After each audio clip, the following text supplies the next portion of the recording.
Este segmento es presentado por Expoteje Santiago, 8 y 9 de agosto.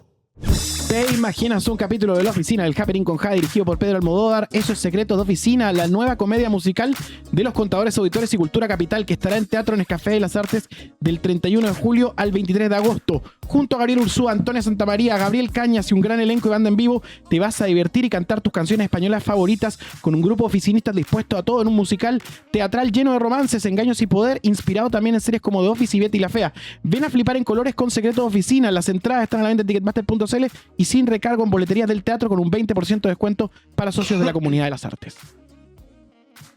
Topo títulos. Vamos al número 3. Oye, el ex subsecretario de Hacienda presentó unos resultados de test de drogas, se filtraron unos chats de Esquella. Bueno, la búsqueda del nuevo subsecretario abrió una contradicción pública dentro del gobierno, luego de que Claudio Alvarado, el viceministro, anunciara que el nombre se va a informar en los próximos días y Jorge Quirós saliera a corregirlo. No hay nombre todavía, dijo. El episodio ocurre mientras Juan Pablo Rodríguez insiste en que no consume drogas y presentó nuevos exámenes capilares negativos. Toda esta controversia escaló al oficialismo. La UDI pidió reconsiderar su salida y además Arturo Esquella apuntó contra Máximo Pavés y otro ex Ceremi, el señor Eduardo Leiva, quien denunció un posible falso positivo asociado al mismo laboratorio. El caso ya no solo golpea al ministro de Hacienda ni a su cartera, sino que instala dudas sobre los protocolos, la cadena de custodia, el manejo político de los test de drogas a autoridades. Cachipún de pulpo ya se transformó en esto. Camilo Espinosa. Está entretenido. Vamos a hablar del chat filtrado. Podríamos hacer una serie en TVN sobre aquello. Están riendo. Podríamos retarlo. Oye, Juan Pablo Rodríguez, ex subsecretario de Hacienda, que de acuerdo al protocolo establecido por Senda y por la ley que se estuvo tramitando entre el año pasado e inicios de este año, él se sometió a un test de droga con el laboratorio Cormont, donde le hicieron test donde salió positivo, ¿ya? Uh-huh. Él ha declarado una serie de irregularidades desde el momento en que le hicieron la toma de muestra, de que hubo situaciones ahí, además que el funcionario le comunicó que después de la moneda después de ahí de la oficina en el Ministerio de Hacienda tenía que irse a la cárcel, después al aeropuerto. Entonces él acusa que incluso el pelo que fue pesquisado no era el suyo. Ha deslizado esa tesis y también incluso se está barajando la posibilidad de que esto sea una operación política. Vamos a profundizar un poco en eso, pero en lo concreto, en lo último, él ha ido mostrando consecutivamente una serie de tomas de muestras paralelas que realizó en distintos laboratorios. El primero lo realizó el fin de semana, donde mostró este test de droga de la Universidad Católica, de la Clínica Christus, y ahora presentó dos nuevos, el de la Clínica Indisa y el del laboratorio Fast Test, en ambos negativo. Entonces, en el fondo, lo que quiere hacer Juan Pablo Rodríguez, quien, al menos en la versión que ha declarado el laboratorio inicial, es que él no solicitó la contramuestra, en la medida que no la solicita. De hecho, pidió como que la haga otro laboratorio, en fin. Claro. Hubo como otro tema con la contramuestra, es decir, que el laboratorio lo que hizo fue hacer un doble chequeo a la misma muestra y finalmente nuevamente dio positivo. El ex subsecretario, lo hemos dicho, está con el afán de limpiar su nombre, que es legítimo, pero lamentablemente no puede irse en contra de los protocolos establecidos institucionalmente. O sea, que hay una empresa que fue licitada, que fue aprobada, que su administración se encargó de realizar estos test, y que al parecer no solamente se quedan en Juan Pablo Rodríguez, sino que también hay como que después de esta como odisea, a propósito de la película, está emprendiendo Juan Pablo Rodríguez, se están sumando algunos Ceremi, que también están acusando falsos positivos. Algunos de esta masiva salida de Ceremi que Daniel Herrera está contando en su contador oficial, en redes sociales. En su teletón, en su muro. Claro. 5. Veamos el video, el más reciente de Juan Pablo Rodríguez, escuchemos lo que dijo y lo comentamos a la vuelta. De que lo que siempre he dicho es verdad. Yo no consumo drogas. Esto, sumado al examen que me realicé en el laboratorio de la Universidad Católica, me hacen estar hoy día muy tranquilo, porque mi objetivo siempre ha sido reivindicar mi nombre, mi reputación, mi honra y hoy día las pruebas son muy contundentes en orden a que siempre he dicho la verdad y que yo no consumo drogas. No me corresponde pronunciarme respecto de las decisiones que a mí no me tocan. Lo que sí, hoy día puedo estar muy tranquilo y mirar a los ojos a quienes me quieren, a mi familia y a todo aquel que quiera conversar conmigo. Les seguiré contando cómo sigue avanzando esto, pero les agradezco muy sinceramente el cariño y el afecto que tantos me han expresado en estos días tan difíciles. Muchas gracias. Ahora, esto va más allá también del tema de Rodríguez en sí, sino también ya escala a un nivel político entre las fuerzas del Sí, oficialismo. Sí, vamos a profundizar en eso. Antes sí quiero destacar que le hicieron una entrevista a la CEO del laboratorio Corton Health, que es el que hizo y que en el que dio positivo el subsecretario Rodríguez. Se lo hicieron en el Diario Financiero. Ya. Hay incluso, me parece, no sé si un video, un audio que estaba dando vueltas en redes sociales. Francisca Corton, es el mismo apellido del nombre del laboratorio, quien habló con el Diario Financiero y defendieron la metodología porque ahí estamos viendo en pantalla la nota en el DF. Porque Rodríguez ha dicho, entre otras cosas, que este laboratorio es medio charcha, eso en términos muy simples, como que le ha bajado el pelo y trató de compararlo con el que realiza la clínica UC. Pero lo que dice Francisca Corton es que en verdad son equivalentes las metodologías tanto que realizan ellos como el que realiza el laboratorio de la UC, y defendió finalmente el análisis positivo descartando cualquier irregularidad y en el fondo traspasándole la culpa al subsecretario que no quiso que la contramuestra la realizara el mismo laboratorio sino que otro. Entonces como que pidió que... Y él tampoco puede hacer eso, como que las muestras estén como trasladándose. ¿Te imaginas que esto ocurriera en el deporte? Sería Escandaloso. Escandaloso. Entonces, vamos Sería ministra. Claro, sería ministra. Ayer justo vi un video y le decían, acaba de salir otro funcionario de gobierno por el té de droga. Así es, Natalia Duco. No es Natalia Duco. Oye, tenemos el video, veamos lo que dijo Francisca, porque yo creo que también es importante escuchar a la contraparte en esto. Corton. Son dos muestras distintas con metodologías analíticas distintas. El otro informe que hay, que está circulando, es un test inmunológico. Y aquí quiero hacer una diferencia. Los test inmunológicos se conocen como test preliminares, test de ensayo. Son una reacción antígeno-anticuerpo. Son el tipo de reacción que tiene un test de embarazo, un test de orina que se realiza en terreno, un test que tú puedes realizar en carreteras para detectar medicamentos o de sustancias en una muestra fluidoral. ¿Ya? Esa metodología, conocida como test inmunológico, siempre requieren la confirmación por espectrometría de masas. Porque lo que se conoce como la cromatografía líquida con espectrometría de masas, que son las siglas LCMS, es lo que se conoce como the state of the art. Es la metodología idónea y la que se recomienda para este tipo de análisis. Y lo importante de esta tecnología es que es altamente específica, altamente sensible y está alineado con los tipos de instrumentos que ocupan otras entidades, como WADA, que es lo top de línea de lo que es el antidopaje. La WADA, que es la Oficina Asociación Mundial Internacional, claro, en Pero materia de antidopaje. esto lo que dice la señora Francisca Corton.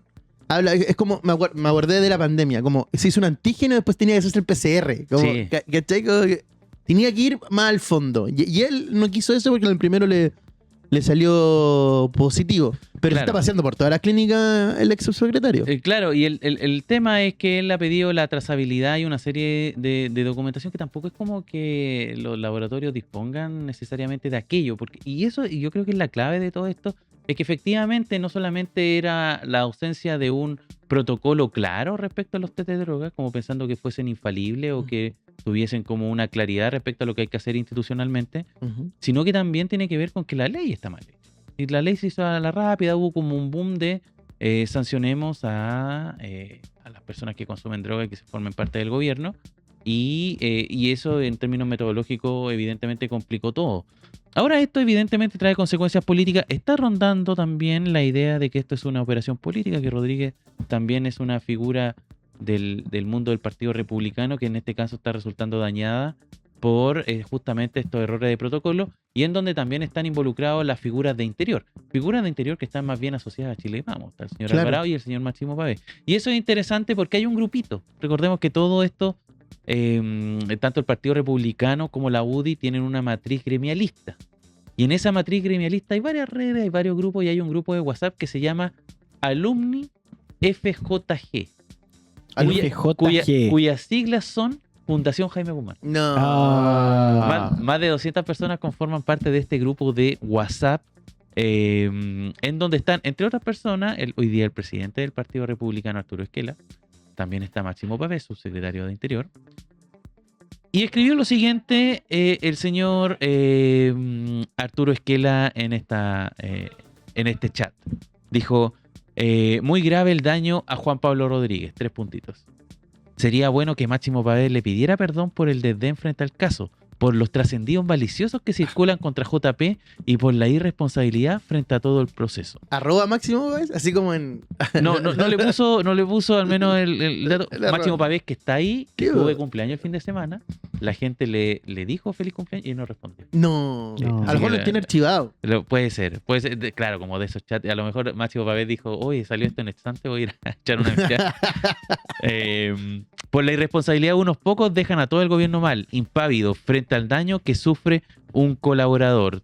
Todo esto es parte, digamos, de la maraña que está ocurriendo a la interna de este caso. Hace minutos nada más en Radio Infinita de Mega Noticias, Juan Manuel Astorga entrevistó a Máximo Pavés y puso paños fríos al cruce con Esquela por la salida de Rodríguez. Escuchemos el audio, por favor.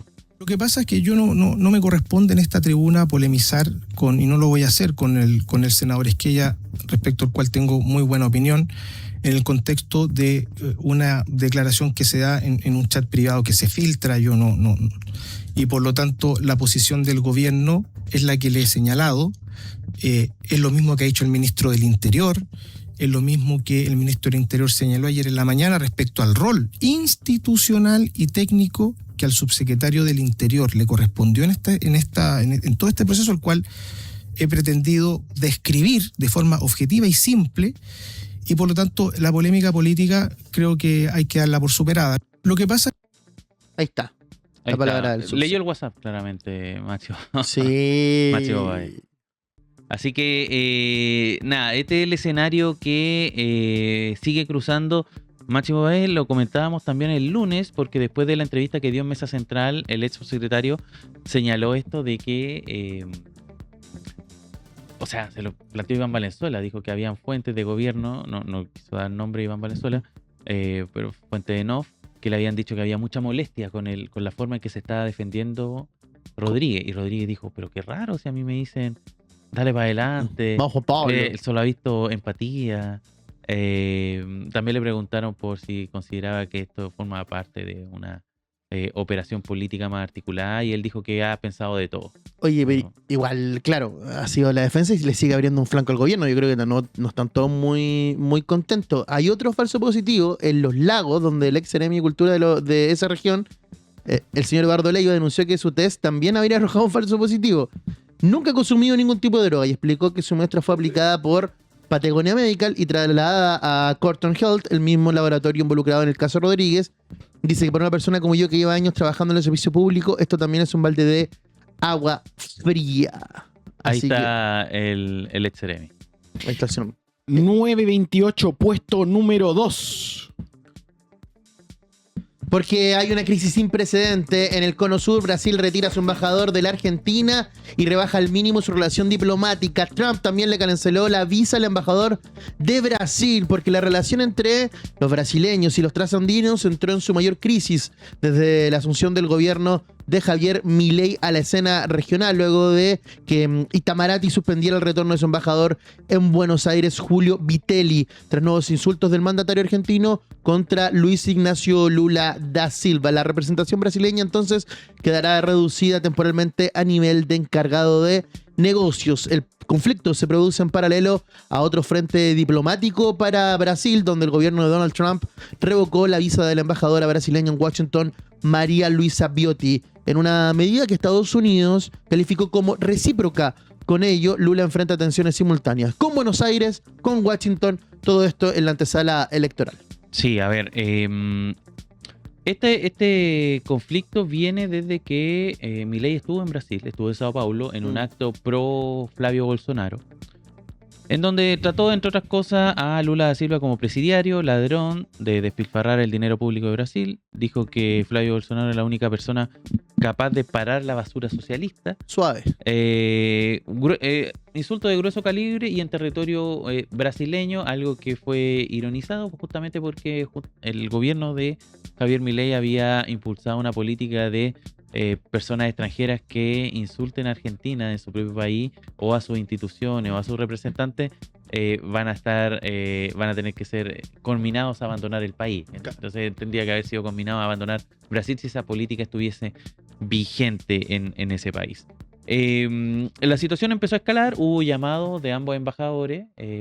Lula también respondió, trató de payaso a Milei y entre otras cosas también dijo que toda la semana sale con una sorpresa, una tontera distinta, y tuvieron, digamos, esas conversaciones con los embajadores y finalmente tomó la decisión de retirar a la embajada. Algo que no ha pasado nunca en la historia sudamericana, al menos siglo XX, siglo XXI, en que haya pasado algo de estas características.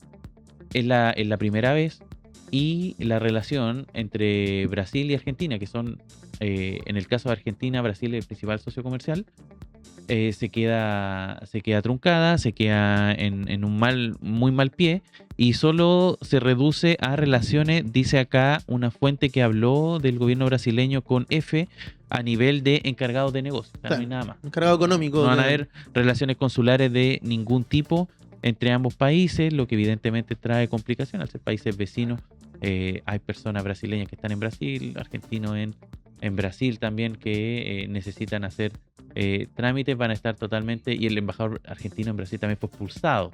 Ajá. Entonces eso es parte de esta trama que evidentemente tiene al continente bien sacudido. Recordemos que también la relación entre Lula da Silva y Javier Milei siempre fue fría. ¿Te acuerdas cuando tuvieron la posibilidad de saludarse y todo? Y saludos así casi como claro. Echémosle desinfectante a la mano, claro. Fue muy, siempre ha sido bien fría, bien tosca en ese sentido, congelada. Un apunte que es importante es que apareció la encuesta Atlas Intel de julio, nivel nacional, y Luis Ignacio Lula da Silva tiene un 44,9% para la elección y Flavio Bolsonaro 35,8%. En segunda vuelta, Lula gana con 49,2% y Flavio Bolsonaro pierde con 42,9%. Sí. Hay buenos números para Lula. Sí, y ha ido mejorando un poco también Flavio Bolsonaro, pero no lo suficiente para acercarse. Ya ha perdido 10 puntos de distancia. En algún momento estaba muy empatado. Entonces hay una curva ahí que lo desplomó en su peor momento, sobre todo en estas conversaciones y relaciones que empezaron a tener con Donald Trump en particular. Se le trató de antipatriota a Flavio Bolsonaro y la sociedad brasileña la verdad es que lo está castigando. En la derecha brasileña incluso estaban barajando la posibilidad de bajar a Flavio Bolsonaro, pero al parecer todo indica que va fijo. Va a correr igual. Sí, va a correr igual y va a ser el principal candidato opositor. No tiene más nombres tampoco. Sí. Oye, con respecto a Milei, bueno, cuando vino a Chile la primera vez nunca quiso juntarse con el presidente Boric y tuvo algunas sus reuniones con la derecha y la ultraderecha chilena. Ahora, por ejemplo, cuando fue a Brasil no quiso juntarse con Jair Bolsonaro, ir a verlo. Hay esa comunicación entre el expresidente de Brasil, hoy día condenado, y el actual presidente de Argentina. ¿Te acuerdas que...? Sí, pues mira, lo que pasa es que el Jair Bolsonaro, lo que hemos sabido acá es que está con varios problemas. De hecho, problemas de salud, además de su tema judicial. ¿Te acuerdas que hace algún tiempo también intentó romper su tobillera electrónica? Diciendo que estaba escuchando voces, que está medio mal, como mentalmente. Entonces, de hecho, públicamente no tiene mayores apariciones, y es su hijo el que está full campaña. Entonces, las relaciones ahí finalmente se establecen, más que el nombre de Bolsonaro también está manchado. Entonces, sí, como que no es como conveniente agregar finalmente que dentro de los insultos que también lanzó Javier Milei, no solamente apuntaron al gobierno, sino que también a otras instituciones, entre ellos el Tribunal Supremo brasileño y su mandamás, que es Alexandre de Moraes, a quien Milei trató justamente en este mismo acto de basura calva, por ser la persona que está Pero me acordé porque a propósito de lo que señalaste de Jair Bolsonaro, fue justamente Alexandre de Moraes quien impulsó y tomó estas decisiones que tienen hoy día a Jair Bolsonaro en este proceso judicial bien complicado. 934, puesto número 1. El gobierno de José Antonio Kast logró aprobar en el Senado la última norma pendiente de su mega reforma económica con 27 votos a favor y 22 en contra, cerrando en 3 meses la tramitación de su principal iniciativa legislativa. El punto aprobado establece el mecanismo de compensación fiscal para los municipios que dejarán de recibir ingresos por la exención de contribuciones a primeras viviendas de adultos mayores. La votación fue destrabada por un acuerdo de última hora entre el ministro Jorge Quirós y senadores de la región de Coquimbo, entre ellos el senador Matías Walker, además del ordenamiento interno de la UDI tras una reunión con Kast en La Moneda. Sin embargo, la oposición y alcaldes críticos acusan una fórmula injusta y regresiva y evalúan recurrir al Tribunal Constitucional y además advierten un quiebre dentro del municipalismo. Quedó dañado el municipalismo y bueno, ¿no? En la mañana estaba escuchando a Luciano Cruzcoque, que estuvo dando una entrevista a propósito de esto mismo. Y entre las distintas cosas que señaló, dijo que estábamos asistiendo, entre otras cosas, al funeral también de Tomás Bodanovich políticamente. Y lo dijo... Senador y presidente Ópoli. Que justamente en esta última patita de la mega reforma, la verdad es que los alcaldes tenían muy pocas posibilidades de ganar, pero tomaron la opción de hacer el punto, si se quiere, un punto ideológico, un punto distintivo de lo que estaba ocurriendo, era que se le estaban entregando más plata a las comunas más ricas versus las comunas más pobres, poniendo en relieve las cifras. De hecho, hay un tuit de él que se viralizó una vez que se aprobó la mega reforma, haciendo una distinción de lo que iba a recibir Las Condes versus Cerro Navia, que es una diferencia abismal con la aprobación de este polémico mecanismo de compensación.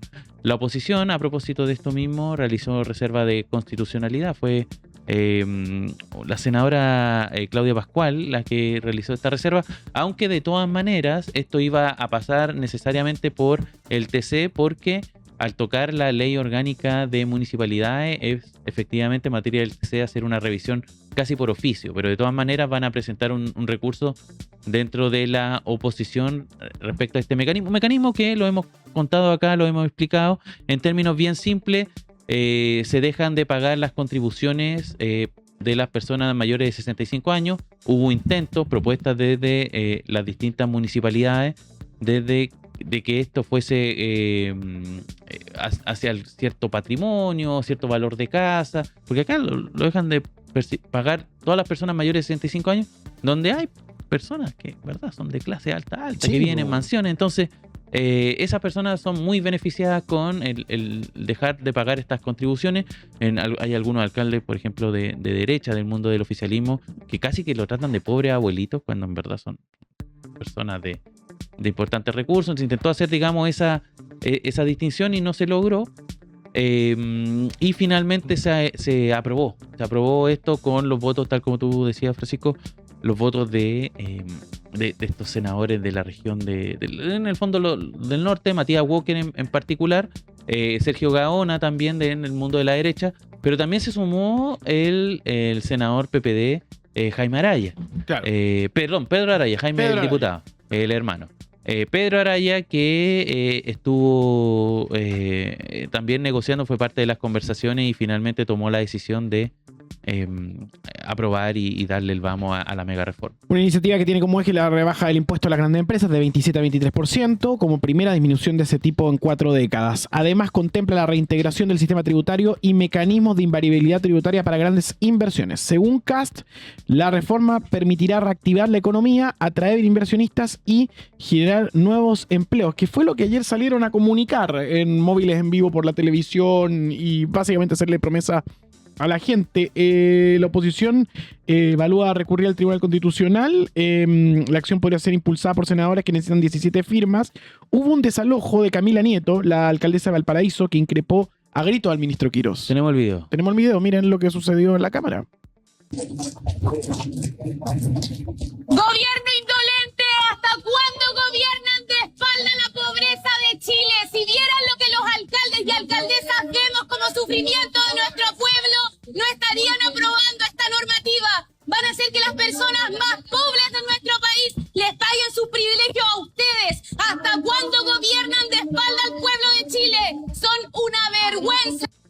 La alcaldesa de Valparaíso era la que estábamos viendo ahí, quien justamente increpó al ministro Quirós y a las personas que en ese momento estaban celebrando, sacando champán. Sí, pues porque la disputa habría un fuerte conflicto entre la Asociación Chilena de Municipalidades con rumores de un cisma entre alcaldes oficialistas y los opositores. El presidente de la Asociación Alcalde Zapallar, Gustavo Alessandri, intentó bajar la tensión, pero Karina Delfino, alcaldesa de Quinta Normal, reconoció que existe una idea de crear una nueva asociación. Así que hay polémica en el municipalismo a propósito de toda esta mega reforma que para Quirós es un día de optimismo. Sí, hay que agregar también que también generó polémica la posición que tuvo el senador Fidel Espinosa, y se lo vamos a preguntar al invitado que viene ahora, a propósito de la decisión que tomó, que fue de abstenerse y de declararse, justamente porque en el fondo decía él que la mega reforma estaba beneficiando al hermano, entonces él se bajó de la votación.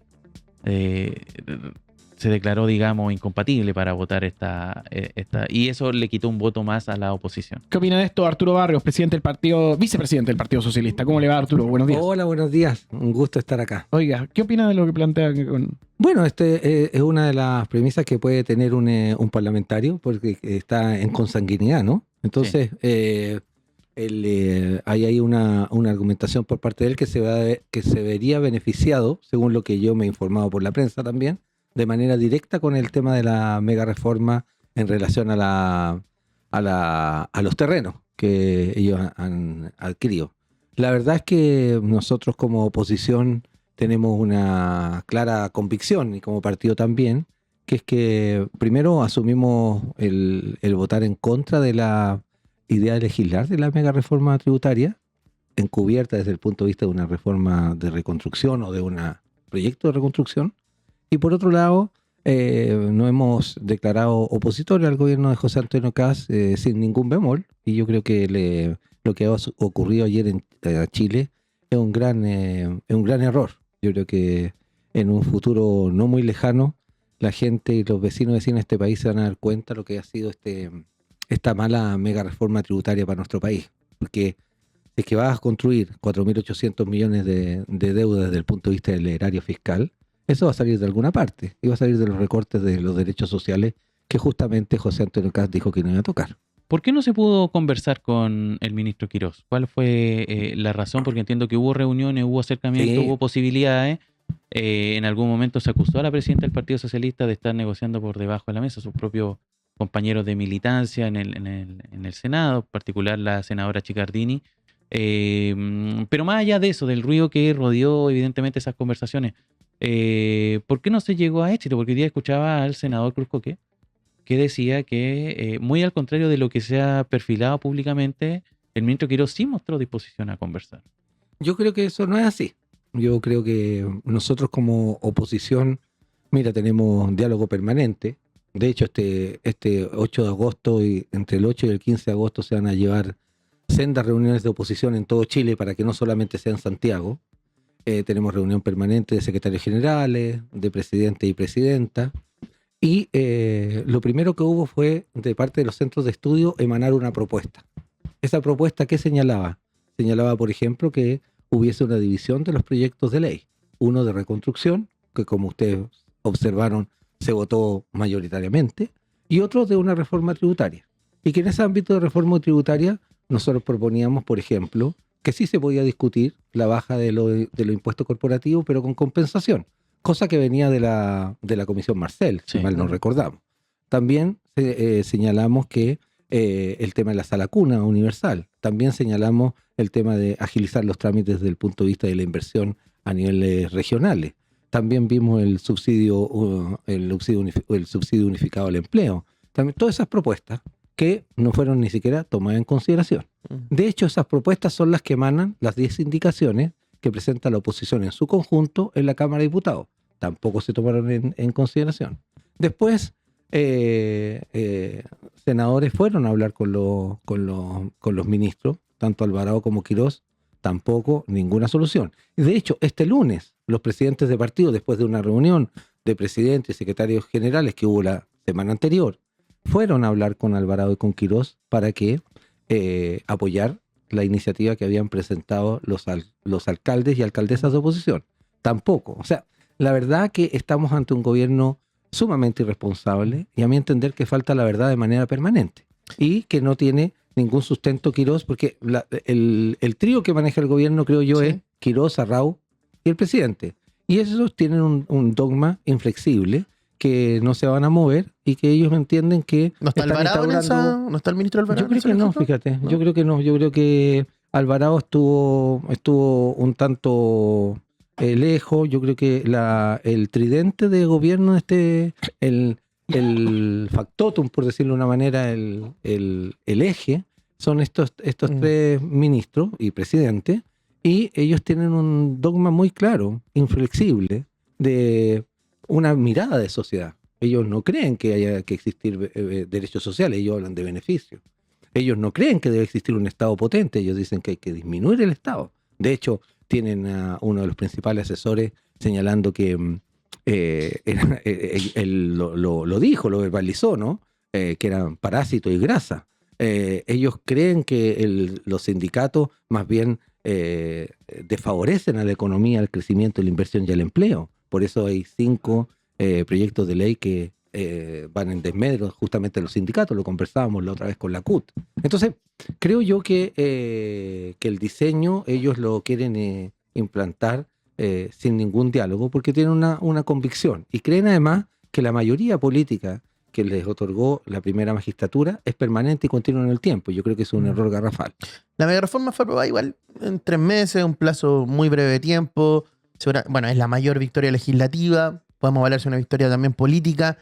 ¿Subestimaron en la oposición la capacidad política del presidente, del ministro Quirós a nivel legislativo? No, nosotros siempre es obvio que nosotros estamos en una condición de correlación de fuerzas desfavorable, tanto en la Cámara de Diputados como en el Senado, ¿no? Era muy difícil el marco de conversación o de diálogo. Lo que sí es que yo creo que este es un tipo de derecha o de ultraderecha, creo yo, que tiene una convicción tremenda y que no va a dar tregua y que cree que realmente está en una suerte de restauración de un país que está absolutamente sumergido en la emergencia y en la quiebra y en la crisis moral también, ojo. Entonces, ellos tienen ahí una disputa. Ahora, ese es un convencimiento de un grupo o de un núcleo que conduce hoy día al gobierno y que no está sustentado en lo que está ocurriendo en la encuesta. O sea, en la encuesta lo que está ocurriendo es un desplome completo de este gobierno, 60% de desaprobación, un gabinete con un 64% de desaprobación y un presidente que el 58%, escuche bien, el 58% de este país encuentra que no da con ninguna confianza. Entonces, bajo ese dilema, creo yo que lo que ha ido haciendo la oposición, quizás se puede hacer con más rapidez, en fin, primero juntarse, segundo sacar voces y ir aumentando desde el punto de vista de su unidad para enfrentar este proceso político. Arturo, pero ¿cómo lo hace entonces la oposición? Porque en el fondo hoy día si uno escucha a los analistas en distintos espacios, en distintos paneles, lo que se comenta es que, por ejemplo, en el caso de la Cámara, el PDG le ganó el quien vive a la oposición. En el fondo es el partido que puede negociar y le abre la puerta a la aprobación de esta reforma, finalmente. Al menos en la Cámara. Claro, en el Senado es distinto. Eje, o sea, bisagra. Bisagra, Sí, claro. Y en el Senado son algunos senadores porque le faltan en general 1 o 2 los que pueden, digamos, generar esa... Pero en general a la oposición se le ve casi como en una tribuna, como gritando, como tirándole piedra, esto en el sentido figurado, no literal, a este oficialismo, a este gobierno que está empujando políticas públicas y más allá de la impopularidad que puedan tener sus políticas y la impopularidad que puedan reflejar en las encuestas, están logrando sus metas en términos de políticas públicas. Entonces, ¿qué hace la oposición en ese sentido? Porque da la sensación también cruzada con esto de que hay una suerte de impotencia en la... Yo creo que primero lo que hace la oposición es juntarse. Nosotros tuvimos tensiones al final del gobierno del presidente Gabriel Boric, por ahí por enero. No sé si ustedes recuerdan, hubo una tensión. Bueno, rápidamente nosotros nos juntamos y yo creo que eso es lo primero. Lo segundo es denunciar. O sea, cuando se señala que la oposición no existe, en fin, que tiene serios... Sí, puede ser que, insisto, las cosas siempre se pueden hacer mejor, pero si que no hubiese habido oposición para denunciar lo de Steiner, no hubiese salido a flote, por decirlo de una manera, o otras cosas también. Y lo que yo creo que sí falta, más juego, más flexibilidad, más juego de pierna para ir proponiendo cosas. Por ejemplo, ahora, por ejemplo, lo que hablábamos el otro día, no solamente está la oposición en el Parlamento, por eso la idea es también desde el punto de vista de las regiones, y por eso también con el mundo de la sociedad, por eso tuvimos reunión con la CUT. ¿Por qué? Porque viene una agenda laboral absolutamente regresiva. La polifuncionalidad, el mes por año, el cambiar el artículo 161 del Código del Trabajo, que tiene que ver con la apertura con respecto al tema de despido por razones de la empresa, y también el tema de las 40 horas llevado hoy día a las 52, son una regresión muy fuerte para el mundo laboral, ¿no? Y para la ciudadanía. Entonces, creo yo que, por ejemplo, hablábamos el otro día cuando construimos la comisión laboral de toda la oposición. Mire, también hay que tener propuestas desde otros ámbitos, por ejemplo, la informalidad, ¿no? Por ejemplo, el tema de otros mundos laborales, en fin. Arturo Barrios, vicepresidente del Partido Socialista, esta mañana con nosotros, entregándonos todas su perspectiva sobre este asunto de la mega reforma, que va a tener cadena nacional a las 9 de la noche. Sí, ¿Ya va a tener? Sí.